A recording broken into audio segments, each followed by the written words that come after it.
त्रिदिवसीय शिक्षण सामग्री प्रस्तुति कर्मशाला सुवर्णपुर जिला डोंगरीपाली ब्लॉक बांकीपाली क्लस्टर अंतर्गत खलियापाली उच्च प्राथमिक विद्यालय क्लस्टर स्तरीय त्रिदिवसीय शिक्षण सामग्री प्रस्तुति कर्मशाला बांकीपाली आंचलिक साधन केन्द्र संयोजक सुनील कुमार सेठों तत्वावधान अनुष्ठित हो जाइछे।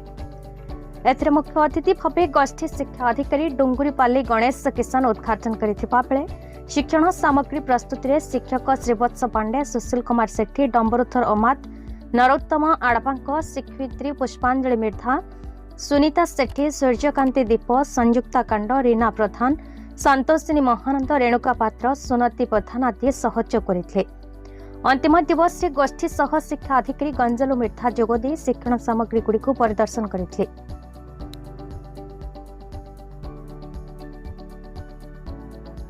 सुवर्णपुर जिलार श्यामसुंदर पंडा टिकेलाल त्रिपाठी रिपोर्ट भारत न्यूज।